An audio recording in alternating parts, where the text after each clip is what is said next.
Здравейте! Това е третия епизод на Survival. Как си гъстим Survival, между другото? Давай, бах ти педалската. Баси педалската. Намерих кога да се включи, бе. Другаря Хант. Айде, бе. Тук не е спрял. И Сутрин е май. аз съм Дуди Толу, с мен е Готфлаг. И държа да знаете, моето име е Хасан. Войвода. Да. Хасан Войвода. Не го слушайте, той е нещо психично болен. И...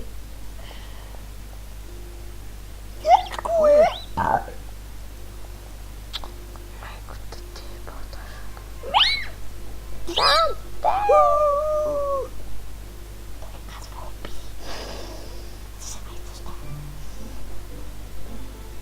Има в описанието, ще има фейсбуците на някой от двамата, имейлът ни и ако успеем да направим сайт някой ден, и сайт ще има. И искам да ни помагате, защото в момента за нас, О, той вече го повтори, айде. за нас е. И така, знаете моята дебила мръсна реч от втория епизод.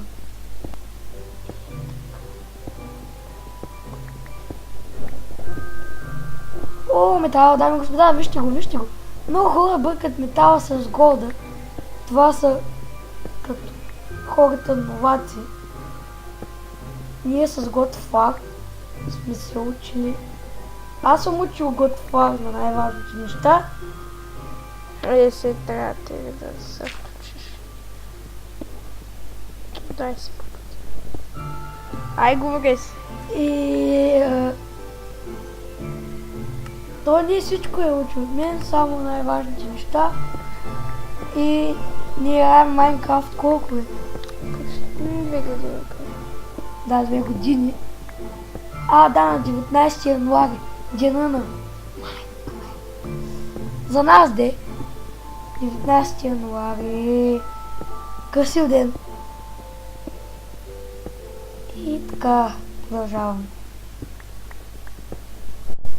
Този камък искаш да направим мене нещо. Не знам. Защото това е нашия шелтър, както казват американците. И този шелтър ще ни служи за малко време, няма да го ползваме. Зависи от обстоятелствата. Ако намерим материали и хубаво място, ще направим хоби. Така. На кое ниво сме?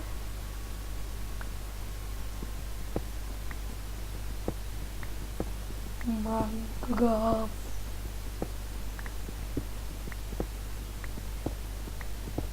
И не забравих да ви кажа една новина.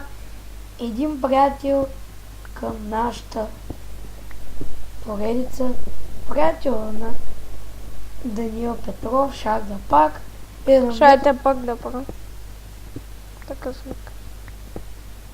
е намерил пещерата На нощ, купчето на нощ. И- Купчето.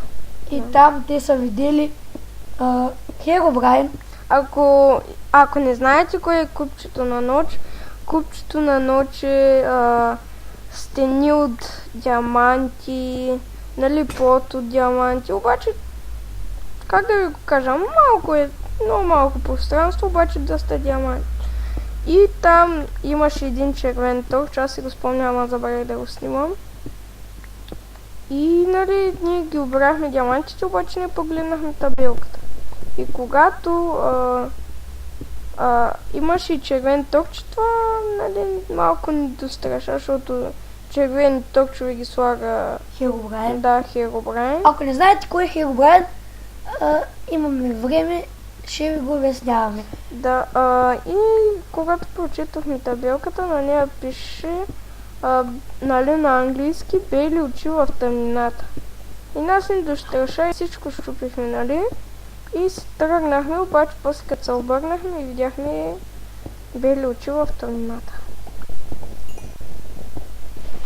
И сега на темата Херобрайн. Херобрайн е бил бъг от версията. Обаче казват, че нали, Ноч си е създал свой правилен Херобрайн, с който е играл, нали, преди аз пък играл. Да, е играл в играта. Страшно. Такова. И, нали, един ден, когато той отишъл да копае. Чуваме зомбита. Да, изкарах всяка. Когато той отишъл да копае, намери от дъма. И той е искал да го занесе на На Ноч искал, нали, да му такова, обаче когато чул се, чакай, ще пусна на пауза за да чуете, чул се касетата на Херобрайн и той се обърнал и умрял някакси. И обаче после разбрали, че Ноч го убил с меч, за да вземе диамантите и така се създал Херобрайн. Шегаш? Не. Айде, И това е едната легенда. другата легенда е, че е бък Епик фейл. И втората легенда, тя не е легенда, е, че Херобрайн е бил бъг от версията Алфа, Minecraft Alpha 1.0, една от първите версии, и както Ноч е правил пещерите, е чул някакви стъпки зад него, обърнал се и видял един човек като нормалния скин на Майнкрафт, обаче с чисто бели очи, и си помислил, че това е някаква холограма, нещо. Някакъв лекичък бъг. И той е решил да не му прави нищо. Не му обърнал внимание. И Херобрайн се ядосал от това и почнала люта битка, от която Херобрайн създал края. Някой ден може да открием тази пещера и да ви покажем.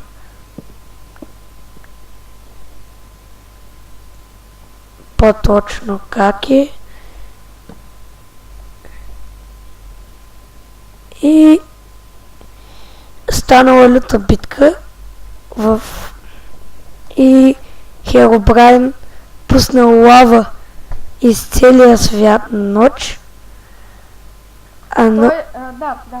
а Ноч пуснал вода и дъжд.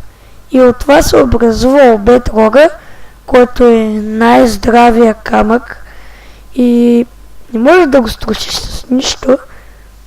Тоест, не е точно така. Давай, казай. И така се образувал... Разбрахте ме? Що имаш само две кол? Това е кол и това е дървен кол. Защо имаш само един? Имахме един стак поне. И продължаваме. Да, има и друга история, например,